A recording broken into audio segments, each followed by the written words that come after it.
no soul. They have sold the soul to the devil. Like in the United Nations headquarters, you have the international division of the Rotary Club, which is this special extension of the Rotary Club dedicated to the United Nations. So they have their own Masonic lobby in there. So the Rotary Club has a location within the UN. Yeah, the international division of the Rotary Club. Okay. And I remember you saying earlier that the Rotary... Giorgio Ugo Balestrieri. There you go. He's the comandante. He is the what? Say, you can say a little bit clearer for the camera. Okay. Giorgio Ugo Balestrieri is the director, the guy who is in charge. Right. He is the guy who has also wrote the book Defensive Strategism for Terrorism prior to 9/11. Yes. He's the guy who has patented a lot of the security systems in the airports.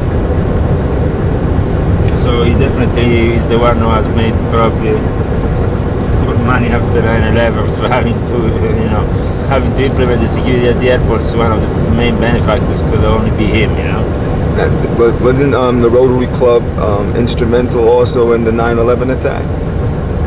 Absolutely, because people like Giorgio Balestrieri, who are an asset of Gladio in the past, worked in the similar way on the 9/11 project, so the strategy of tension could be put in place and orchestrated in the best way possible against the people of America. Wow. But for them, for a person like Giorgio Balestrieri, doing such a mission is, even if it's a dirty job, he thinks of himself as a patriot, because he's doing maybe a dirty job that nobody wants to do, but a job of responsibility.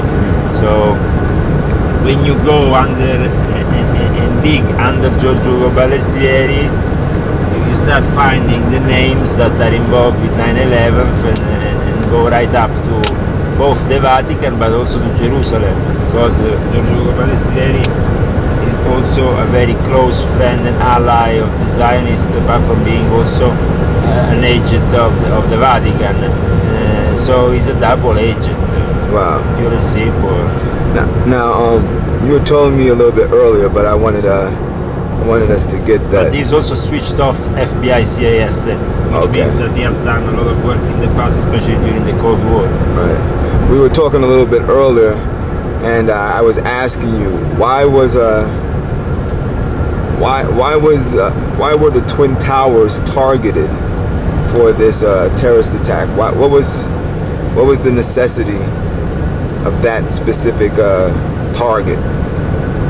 It's a symbolic target because it symbolizes the two columns of the Temple of Solomon, Joachim and Boaz, which stand right at the entrance of the Temple of Solomon. But when you go inside what is known as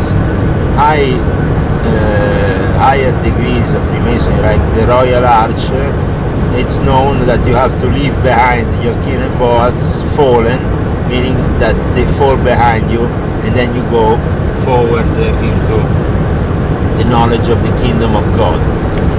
So the symbolism is very clear. Also is related to the fact that this 21st day of Elul, which is the exact day in our calendar, 9/11, in which this happened, is present in the Zohar, a book of splendors known to the Kabbalists. And in this book we find exactly the date and the location described, the city of power with the big towers falling in this specific day. So it's written on the book. Obviously, the rabbis knew that, so they warned their people, and for that reason not so many Israeli people went to work that day. I'm gathering from what you said earlier that according to that esoteric symbolism, that the falling of the Twin Towers really somewhat symbolized the ushering in of a new kingdom. Am I right? Yeah, because in the Book of Splendors it symbolizes the advent of the Messiah, the beginning of the end of times. So that's what that was basically a sign to the Masonic world. that a new kingdom is being ushered in at this time. Yes, yes. Okay. And it's important to understand that in one way or another, I mean, obviously, there is going to be a new world order.